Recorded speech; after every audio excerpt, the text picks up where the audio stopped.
VITELLI, and she's with the program. And I think it really shows what we really need to do as a society and the type of programs that we really need to institute here. And Bianca, it's such a pleasure. Thank you so much. You know, if you could just tell us a little bit about the organization. Definitely. Our program is a program for offenders, and it's an alternative housing program for inmates in Allegheny County Jail to basically receive treatment instead of being in Allegheny County Jail, but to reintegrate back into the community. And what it does is it gives the offenders, which are our clients, a second chance, and their children a first chance. At our program, we also have two facilities which are set up for the male facility and the female facility. The male facility is a substance abuse treatment program, and the female facility is for women with backgrounds with criminal charges. And in both programs, we offer job readiness, we offer life skill classes, we offer that can help them as far as reintegration with case managers and housing programs to get them back on their start and reunify with their families. And so do you have a lot of repeaters? We do have some repeaters that do come back into Allegheny County Jail due to substance abuse. So those would be some challenges that we do have. However, most of the women and men that leave have very stable lives once they leave, and they can able to reunify with their family as well. And what would you say the percentage of the capacity is? Well, in our male facility, the capacity is 50. In our female facility, capacity is 42 women. The great thing about the female program is women that are pregnant in Allegheny County Jail can come over to the program pregnant, and they're able to live and start a new beginning with their children as they can work and provide daycare services at the facility for their children. So it's a great environment as far as to get them back on their feet and to reunify the family and get them more involved with having a stable environment when they return home. And so do you think most of your clients, their problems why they were incarcerated was because of economic problems, drug problems? What do you see? I think the biggest problem really has to do with substance abuse, with why we see a lot of the men come to the program. A lot of the women have prostitution charges, their gun charges, their retail theft charges. A lot of them stem from substance abuse, and their charges can vary from either direction, but a lot of them do stem from substance abuse. And when you say substance abuse, what drugs specifically are you talking about? It can range from heroin to crack, cocaine, and all of the above. We get a lot of clients that are using, and they may have started out just dealing drugs. So they've almost become the supplier and the user, and what's taken place is they couldn't break that cycle, and it's almost as if they had to receive a criminal charge to get assistance. You know, and I think it's so rewarding, to, especially when you see the success stories. Have you saw any clients who, female clients who gave birth to children in the program and came back a couple years? Well, we've had numerous clients which come over pregnant and they still have custody of their children when they may have lost custody of their last 7 children. So that's definitely a success story to see women working towards reunifying their families and fighting for custody for their children they may have lost in the past. So we definitely see success stories, and the women come back and visit the other women and provide them positive impacts for them to continue and do the same.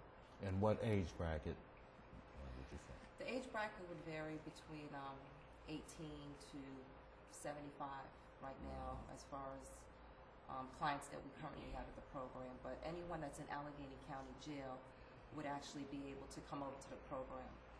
The referral base usually comes from self-referrals, probation officers, judges, but basically the clients are able to come over and work on treatment while still incarcerated, because some of them may be serving sentences also.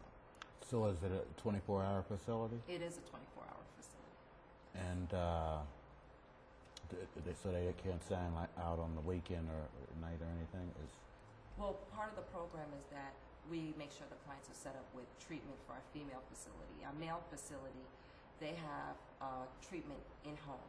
So all their programs are actually set up in the house so that they don't have to leave, but they can leave when they're starting to go out and find a job. But our job is to prepare life skills for them to make sure that they're ready to go back into the community. As far as the women They all go on passes, doctor's office, or to therapy, or NA meetings. They also have activities within both programs where they participate in like volleyball games and sports. So they definitely have that opportunity, and depending on what level they are on, they get to go on home passes. And you really have an interesting name, And so you're Brazilian? Or? No, I'm actually Jamaican and Chinese. Wow, remarkable. So beautiful. And I think it's really so great, that you have a passion for this, and I've seen the passion in you, and even more so than just being a job. And I think that's one of the most rewarding things about life, is to have a job that you can really help and feel good about. That's almost like the ultimate job. And what would you like to do in the future? Well, my passion is actually to implement a program to reunify families. Basically, I'd also like to have my own practice, because at nature I'm a social worker. My focus actually is to bridge where the disconnect is in the community between a lot of families, reunify families, provide mediations for families so that we can get the household to function stable, so that the kids in the community can see leaders and role models and be able to mimic those behaviors and to hope and dream. And that's my biggest passion, is actually to continue to build mentors and provide the young people with hopes and dreams so that they can grow up and be someone like you. Well, thanks a lot. And I think just by meeting you and hearing about the joy and the pleasures that you have working there and what you're contributing to the community, it gives me hope. And sometimes, you read the news or you go and think there's no hope. You think that no one is concerned. But then to, meet, someone like you that is really in the trenches, it gives me hope and inspiration that we can tell the young children and even the middle-aged and the elderly ones out there with problems that there is a better way and that there is hope. And God bless you, sister, for all the work that you've done. Thank you so much. Thank you. Thank you really for all the work appreciate it. you've done. I'm thankful to have this opportunity, because my passion is really big, especially for the young people, and to provide them a hope and a new vision and a way to look at things differently.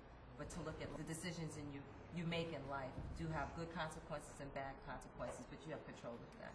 So thank That's you. so beautiful. And I really want to keep in touch, and if there's anything that I can ever do to help you or help the program, if you have a benefit or anything, just give me a call or send me an email. Thank you so And much. God bless you. Thank you so much. Can I get one shot of just looking at each other, shake hands? Okay. So you can sit down like Okay. how you work. Mhm. Don't look at me, look at each other. Yeah. Thank you. And you That's drop these fine. cards outside. Oh, okay.